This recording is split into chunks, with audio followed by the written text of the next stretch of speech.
আমি এখন মাননীয় অর্থমন্ত্রী জনাব আমির খসরু মাহমুদ চৌধুরীকে বিশেষ কমিটি কর্তৃক সুপারিশকৃত আকারে বীমা উন্নয়ন ও নিয়ন্ত্রণ কর্তৃপক্ষ সংশোধন বিল 2026 অবিলম্বে বিবেচনার প্রস্তাব উত্থাপনের আহ্বান জানাচ্ছি। ধন্যবাদ মাননীয় স্পিকার। আমি আমির খসরু মাহমুদ চৌধুরী অর্থমন্ত্রী প্রস্তাব করছি যে বীমা উন্নয়ন ও নিয়ন্ত্রণ কর্তৃপক্ষ আইন 2010-এর সংশোধন কল্পে আনিত বিলটি বীমা উন্নয়ন ও নিয়ন্ত্রণ কর্তৃপক্ষ সংশোধন বিল 2026 বিশেষ কমিটি কর্তৃক সুপারিশকৃত আকারে মহান সংসদে অবিলম্বে বিবেচনার জন্য গ্রহণ করা হোক। মাননীয় স্পিকার, আপনাকে ধন্যবাদ। ধন্যবাদ মাননীয় মন্ত্রী। মাননীয় সদস্যবৃন্দ, এই বিলটির উপর জনমত যাচাইয়ের প্রস্তাব দিয়েছেন মাননীয় সদস্য রুমিন ফারহানা, ব্রাহ্মণবাড়িয়া 2। মাননীয় সদস্যবৃন্দ, এই বিলটি বাছাই কমিটিতে প্রেরণের প্রস্তাব দিয়েছেন মাননীয় সদস্য রুমিন ফারহানা, ব্রাহ্মণবাড়িয়া 2। জনমত যাচাইয়ের প্রস্তাব, বাছাই কমিটিতে প্রেরণ সম্পর্কিত প্রস্তাব এবং বিলটির সাধারণ নীতি সম্পর্কিত আলোচনা একই সাথে অনুষ্ঠিত হবে। আমি এখন নোটিশদাতা মাননীয় সদস্যকে তার প্রস্তাবের পক্ষে বক্তব্য রাখার জন্য আহ্বান জানাচ্ছি। মাননীয় সদস্য, আপনার সময় 2 মিনিট। ধন্যবাদ আপনাকে। মাননীয় স্পিকার, আপনাকে ধন্যবাদ। মাননীয় স্পিকার, বাংলাদেশের অর্থনীতির অন্যতম একটি স্তম্ভ বা পিলার হচ্ছে বীমা খাত। যে কোনো দেশে মূলত 4টি খাতকে অর্থনীতির প্রধান স্তম্ভ হিসেবে ধরা হয়। তার প্রথমটা হচ্ছে পুঁজিবাজার, যেটা নিয়ে কিছুক্ষণ আগে আমরা আলোচনা করলাম। দ্বিতীয়টা হচ্ছে ব্যাংকিং সেক্টর, তৃতীয়টা বন্ড মার্কেট এবং চতুর্থটা ইন্স্যুরেন্স বা বীমা। বাংলাদেশের বীমা খাত নিয়ে যদি নির্মোহভাবে আমরা আলোচনা করি, তাহলে বীমা খাতের অবস্থা বলতে হয় খুব বেশি ভালো নয়। অন্যান্য দেশে বা উন্নত দেশে অর্থনীতিতে জিডিপিতে বীমা খাতের অবদান যেখানে 8 থেকে 10%, বাংলাদেশে সেইখানে মাত্র 0.4%। জিডিপিতে বীমা খাতের যে অবদান, এটা শুধু পরিসংখ্যান দিয়ে বোঝানো কোনোভাবেই সম্ভব নয়, এটা গ্রহণযোগ্যও নয়। বাংলাদেশের সমসাময়িক ও কাছাকাছি দেশের, এমনকি প্রতিবেশী দেশগুলো দক্ষিণ এশিয়ার মধ্যে জিডিপিতে আমাদের বীমা খাতের যে অবদান সেটি সর্বনিম্ন। তবে এখানে একটা গুরুত্বপূর্ণ পার্থক্য আছে। ভারতের মতো একটা দেশে বীমার যে ইন্ডাস্ট্রি, সেখানে কোম্পানির সংখ্যা আমাদের চেয়ে কম, অথচ আমাদের এই ছোট্ট দেশে 82টা ইন্স্যুরেন্স কোম্পানি কাজ করছে। সাধারণ বীমা, জীবন বীমা সরকারি প্রতিষ্ঠানের পাশাপাশি বেসরকারি উদ্যোক্তারা যে বীমা কোম্পানি তৈরি করেছেন, তার মধ্যে জীবন বীমাও আছে বা সাধারণ ঘরানার বীমাও আছে। কিন্তু এত বেশি সংখ্যক কোম্পানি থাকার পরেও আমাদের দেশে জিডিপিতে বীমা খাতের অবদান এত কম, যেটার কোনোভাবেই গ্রহণযোগ্য নয়। এখানে হতে পারে যে এত বেশি সংখ্যক কোম্পানি হয়তো সেগমেন্টেড কাস্টমারদের নিশ মার্কেটিং করছে। যদি আমরা বলি, হয়তো তারা সুনির্দিষ্টভাবে বাছাই করা কিছু কাস্টমার বা বিজনেসের উপরে নির্ভর করে তাদের ব্যবসা পরিচালনা করছে। এদেশের আপামর সাধারণ মানুষকে বীমা শিল্পের আওতায় নিয়ে আসতে হলে প্রয়োজন একটি সেবা যা ঝুঁকি ভালো ব্যবস্থাপনা করে। ফলে এই ঝুঁকি ব্যবস্থাপনার জন্য সর্বোত্তম বা সর্বোচ্চ ব্যবস্থাপনাকারী প্রতিষ্ঠান হচ্ছে এই বীমা কোম্পানিগুলো। কিন্তু অনেক সময় দক্ষতার অভাব এবং সৎ মানুষের হাতে। ধন্যবাদ মাননীয় সদস্য। অর্থমন্ত্রী জনাব আমির খসরু মাহমুদ চৌধুরীকে তার বক্তব্য রাখার জন্য আহ্বান জানাচ্ছি। ধন্যবাদ মাননীয় স্পিকার। আমার মনে হয় আমরা সংসদে যখন বিল আসে, বিলের সাথে সংসদের কার্যপ্রণালীবিধির কিছু নিয়মকানুন আছে। তো আমরা যদি সবাই সেটা মেনে চলি, তাহলে বোধহয় এই ইন্টারাপশনগুলো হবে না ভবিষ্যতে। মাননীয় স্পিকার, মাননীয় সংসদ সদস্য রুমিন ফারহানা, আবারও আমি সম্পূর্ণভাবে একমত। বাংলাদেশে বীমা শিল্প খুবই কঠিন একটি অবস্থা পার করছে। এটা আবারও অব্যবস্থাপনা, দুর্নীতি, ব্যাড গভর্নেন্স এবং সরকারের পৃষ্ঠপোষকতায় অনেকগুলো ইন্স্যুরেন্স কোম্পানি জন্ম হয়েছে যারা আইন কানুনের কোনো তোয়াক্কা করে না, এবং এই জন্য ইন্স্যুরেন্স ইন্ডাস্ট্রি আজকে যেখানে এসে দাঁড়িয়েছে, তাকে সংশোধন কল্পে আমরা ইন্স্যুরেন্স পুরো সেক্টরটাকে, ইন্ডাস্ট্রিকে নতুন করে, যে গ্লোবালি যেখানে ইন্স্যুরেন্সের একটা স্ট্যান্ডার্ড আছে, গুড গভর্নেন্সের একটা স্ট্যান্ডার্ড আছে, এবং এগুলোর রেফারেন্স সারা বিশ্বে আছে। আমরা কিছু আবিষ্কার করতে যাচ্ছি না, আমরা সেই স্ট্যান্ডার্ডটা বেঞ্চমার্কটা রিচ করার চেষ্টা করছি। এই জন্য এই পরিবর্তনগুলো আনার জন্য আমাদের বিমা নিয়ন্ত্রণ সংস্থা এটাকে পরিবর্তন আনতে হবে, এখানে যোগ্য ব্যক্তিকে আনতে হবে।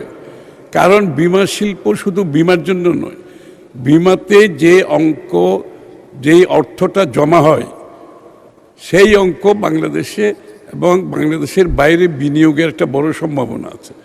বাংলাদেশের অর্থনীতিতে, শিল্পে, সার্ভিস সেক্টরে সব জায়গায় বিনিয়োগের সুবিধা আছে, এটা অনেক বড় একটা অংশ। আমরা সেই জায়গায় যেতে পারছি না, এই জন্য এই সংশোধনগুলো করতে হবে, এই পরিবর্তনটা আনতে হবে, বিমা শিল্পকে ট্রান্সপারেন্ট করতে হবে এবং সকলের জন্য, আবারও যারা বিমা করে, যারা বিমা করে যারা সিকিউর থাকতে চায় তাদেরকেও আপনাকে সংরক্ষিত করতে হবে। সব কিছু মিলিয়ে বিমা নিয়ন্ত্রকের যে ভূমিকা অত্যন্ত গুরুত্বপূর্ণ। এর জন্য আমরা পরিবর্তনটা আনছি এবং এখানে বয়সেরও কোনো ব্যাপার নেই, এখানে হচ্ছে আপনার যোগ্যতার ব্যাপার। বিশ্বের কোনো দেশে, প্রায় সব দেশে এখানে বয়সের কোনো লিমিটেশন নাই, এখানে হচ্ছে আপনার মেধা, যোগ্যতা, সততার বিষয়টা আপনাকে নিশ্চিত করতে হবে। সেটা নিশ্চিত করতে পারলে সেইভাবে অ্যাপয়েন্টমেন্ট আমরা যদি দিতে পারি তাহলে কাজ ভালোভাবে করতে পারবে এবং সকলের সহযোগিতার প্রয়োজন। আমার মনে হয় বিমা শিল্পে উন্নয়নের জন্য এটা একটা গুরুত্বপূর্ণ স্টেপ।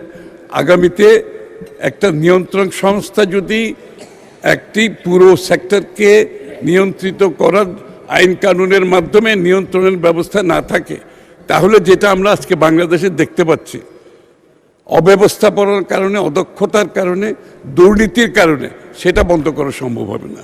আপনাকে ধন্যবাদ মাননীয় স্পিকার। জি, মাননীয় বিরোধী দলের নেতা। ধন্যবাদ মাননীয় স্পিকার। আসলে বেশিরভাগ সদস্য আমরা এখানে নতুন এসেছি, আমরা বিধি আস্তে আস্তে রপ্ত করছি, বিধি মোতাবেক এই সংসদ চলবে, এটা আমরা সকলেই সহযোগিতা করা উচিত। স্পিকারের চেয়ার থেকে বারবার এই অনুরোধ আমাদেরকে জানানো হয়েছে, আমরা এটাকে রেসপেক্ট করি। এই বিলটা কোনো সময়ের সীমার মধ্যে বন্দী নয়, সময়ের কোনো বাধ্যবাধকতা নেই, এখানে বিধিটা মানাই তো উচিত ছিল। আমরা তো 3 দিন আগে, 1 দিন আগেও তো পেলাম না ম্যাটেরিয়ালস, জাস্ট এখন ডেস্কে এসে পেয়েছি। আমি অনুরোধ করব, আমাদের এই অধিকার খর্ব করবেন না, আমাদের এই অধিকার আপনার মাধ্যমে সংরক্ষণ হোক। এই বিল দুটোই স্থগিত করেন, যে দুইটার কাগজ আজকেই সরবরাহ করা হয়েছে। আমি আবারও বলছি, এটা সময়ের মধ্যে সীমাবদ্ধ নয়, আরও অনেক বিল এই সংসদে আসবে, এটাই স্বাভাবিক।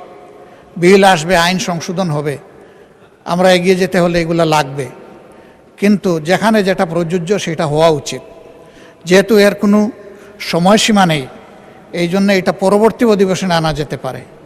আমি অনুরোধ করব যে এই আলোচনা এখানেই স্থগিত করা উচিত। থ্যাংক ইউ মাননীয় স্পিকার। মাননীয় বিরোধী দলীয় নেতা, আমরা বিধি 80-তে আছি। বিধি 80 অনুযায়ী বিলটা আমাদের গতকালকে রিপোর্টটা দেওয়া হয়েছে মাইলর, মাননীয় সদস্য, বিল দেওয়া হয়েছে গত পরশুদিন, রিপোর্ট গতকালকে দেওয়া হয়েছে। আর এটা মাননীয় স্পিকারের এখতিয়ার থাকে কন্ডন করার জন্য, আমরা এটা কন্ডন করলাম এবং বিধি মোতাবেক আমরা এখন আইনটি পাস বা আইনটি নাকচের দিকে যাচ্ছি। মাননীয় সদস্যবৃন্দ, আমি এখন বিলটির উপর জনমত যাচাইয়ের প্রস্তাবটি ভোটে দিব।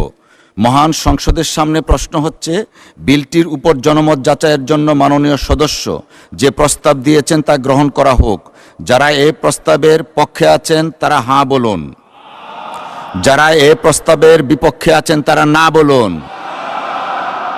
আমার মনে হয় না জয়যুক্ত হয়েছে, না জয়যুক্ত হয়েছে, না জয়যুক্ত হয়েছে। অতএব বিলটির উপর জনমত যাচাইয়ের প্রস্তাবটি নাকচ করা হলো। এখন বিলটি বাছাই কমিটিতে প্রেরণের প্রস্তাবটি ভোটে দিব। মহান সংসদের সামনে প্রশ্ন হচ্ছে, বিলটি বাছাই কমিটিতে প্রেরণের জন্য মাননীয় সদস্য যে প্রস্তাব দিয়েছেন তা গ্রহণ করা হোক। যারা এই প্রস্তাবের পক্ষে আছেন তারা হাঁ বলুন, যারা এই প্রস্তাবের বিপক্ষে আছেন তারা না বলুন। আমার মনে হয় না জয়যুক্ত হয়েছে, না জয়যুক্ত হয়েছে, না জয়যুক্ত হয়েছে। অতএব বিলটি বাছাই কমিটিতে প্রেরণের প্রস্তাবটি নাকচ করা হলো। সংসদের সামনে প্রশ্ন হচ্ছে, বিশেষ কমিটি কর্তৃক সুপারিশকৃত আকারে বীমা উন্নয়ন ও নিয়ন্ত্রণ কর্তৃপক্ষ সংশোধন বিল 2026 অবিলম্বে বিবেচনার জন্য গ্রহণ করা হোক। যারা এই প্রস্তাবের পক্ষে আছেন তারা হ্যাঁ বলুন, যারা এই প্রস্তাবের বিপক্ষে আছেন তারা না বলুন। আমার মনে হয় হ্যাঁ জয়যুক্ত হয়েছে, হ্যাঁ জয়যুক্ত হয়েছে, হ্যাঁ জয়যুক্ত হয়েছে। অতএব বিশেষ কমিটি কর্তৃক সুপারিশকৃত আকারে বীমা উন্নয়ন ও নিয়ন্ত্রণ কর্তৃপক্ষ সংশোধন বিল 2026 অবিলম্বে বিবেচনার জন্য গৃহীত হলো। মাননীয় সদস্যবৃন্দ, বিলটির উপর দফাওয়ারি কোনো সংশোধনী নেই। আমি এখন বিলের দফাটি সংসদের সামনে পেশ করছি। সংসদের সামনে প্রশ্ন হচ্ছে, বিলের দফা 2 এই বিলের অংশ হিসাবে গ্রহণ করা হোক। যারা এই প্রস্তাবের পক্ষে আছেন তারা হ্যাঁ বলুন, যারা এই প্রস্তাবের বিপক্ষে আছেন তারা না বলুন। আমার মনে হয় হ্যাঁ জয়যুক্ত হয়েছে, হ্যাঁ জয়যুক্ত হয়েছে, হ্যাঁ জয়যুক্ত হয়েছে। অতএব বিলের দফা 2 এই বিলের অংশ হিসাবে গৃহীত হলো। মহান সংসদের সামনে প্রশ্ন হচ্ছে, বিলের 1 দফা, বলবৎকরণ দফা, প্রস্তাবনা এবং শিরোনামা এই বিলের অংশ হিসাবে গ্রহণ করা হোক।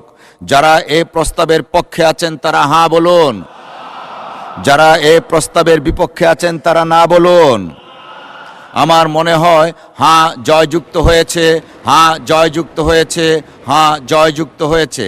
অতএব বিলের 1 দফা, বলবৎকরণ দফা, প্রস্তাবনা প্রবর্তন এবং শিরোনামা এই বিলের অংশ হিসাবে গৃহীত হলো। মাননীয় অর্থমন্ত্রী জনাব আমির খসরু মাহমুদ চৌধুরী, আপনি বিলটি পাশ করার প্রস্তাব উত্থাপন করতে পারেন। ধন্যবাদ মাননীয় স্পিকার।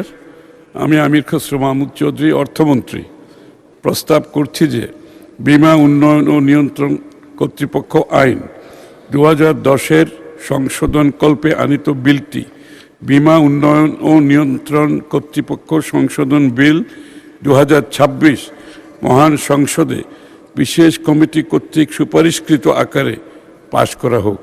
ধন্যবাদ মাননীয় স্পিকার। ধন্যবাদ মাননীয় মন্ত্রী। সংসদের সামনে প্রশ্ন হচ্ছে, বিশেষ কমিটি কর্তৃক সুপারিশকৃত আকারে বীমা উন্নয়ন ও নিয়ন্ত্রণ কর্তৃপক্ষ সংশোধন বিল 2026 পাশ করা হোক।